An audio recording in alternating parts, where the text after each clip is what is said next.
Another interesting fact referencing your leg wound I mentioned earlier in the interview from from action in World War II.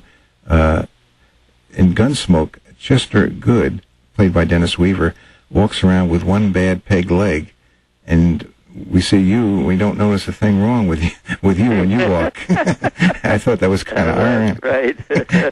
Well, I could spot it, but over the years, it became a little more obvious that I had a little hitch in my get up there, Yeah.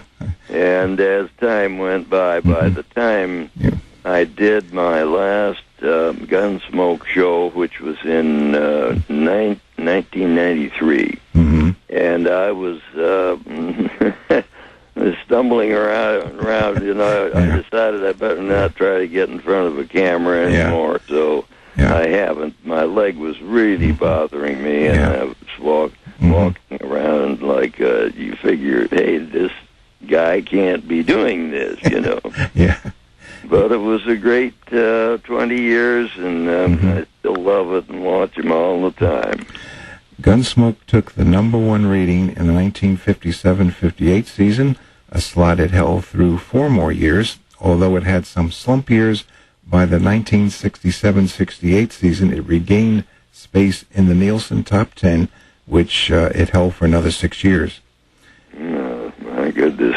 Well, that's true, and I think that when they finally decided to put it to rest, we were still somewhere in the top 20. Yeah, I'm sure. So it just had that lasting power. It did. After the series ended in 1975, you later were in 5 made-for-television Gunsmoke reunion movies between 1987 and 1994, which you mentioned the last time you got on a horse wasn't for that last one. 2-hour specials. I see. And those were good. Those were real good shows. Right. For your contribution to the television industry, you have a star on the Hollywood Walk of Fame at 1751 Vine Street, and in 1981 you were inducted into the Western Performers Hall of Fame at the National Cowboy and Western Heritage Museum in Oklahoma City, Oklahoma. In 2006, you were inducted into the Santa Clarita, did I say that right, Walk of Western Stars, and gave a related television interview at that time. That's very true. It's just wonderful to have that to be with and all. Those are just wonderful rewards, and I'm flying high here for an old guy of 85. Yes. Well, the second part of the interview, we'll be discussing your favorite charity, you and your wife Janet, and that is United Cerebral Palsy. For more than 55 years, United Cerebral Palsy, UCP, has been committed to change and progress for persons with disabilities. It was founded in 1949. The national organization and its nationwide network of affiliates strive to ensure the inclusion of persons with disabilities in every facet of society, from the web to the workplace, from the classroom to the community. As one of the largest health charities in America, the mission of United Cerebral Palsy is to advance the independence, productivity, and full citizenship of people with disabilities through an affiliate network. They strive to build a better world for tomorrow, today. The backbone of United Cerebral Palsy is the services that are provided by their affiliates. UCP affiliates serve more than 170,000 children and adults with disabilities and their families every day. Their affiliates provide services such as housing, therapy, assistive technology training, early intervention programs, individual and family support, social and recreational programs, community living, state and local referrals, employment assistance, and advocacy. Each affiliate offers a range of services tailored to its community needs.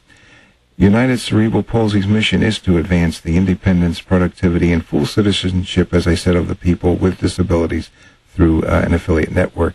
And there have been new discoveries that need funding through research campaigns, and a few of those discoveries are brain injury and stroke with babies.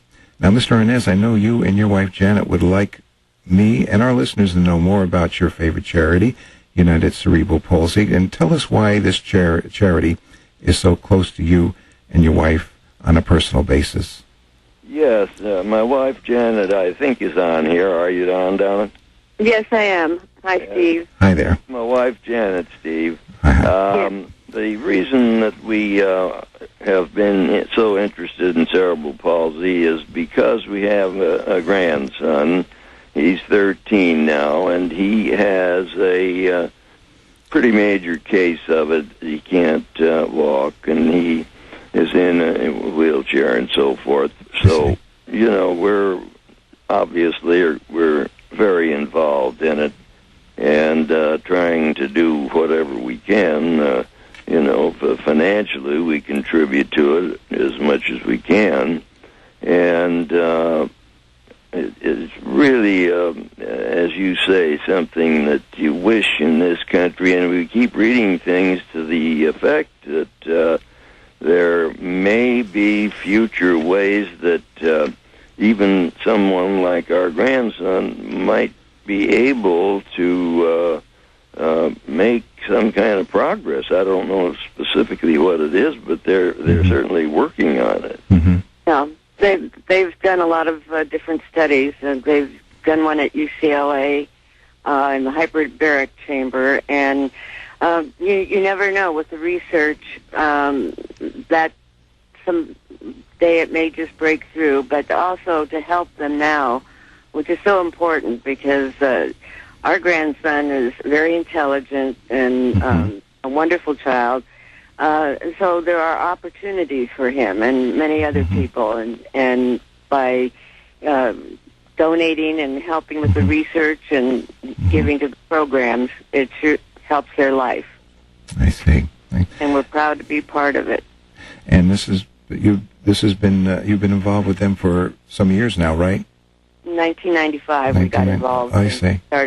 Started Jim's website. Mm-hmm. This is Steve Brewer for Country Classics, and my guest today in a rare interview is Mr. James Arness, along with his wife, Janet. Mr. Arness is better known as Marshal Matt Dillon of the long-running television Western series Gunsmoke. He was here today to discuss his famous role as the Marshal of Dodge City, Kansas, and he's also here to talk about his favorite charity, United Cerebral Palsy.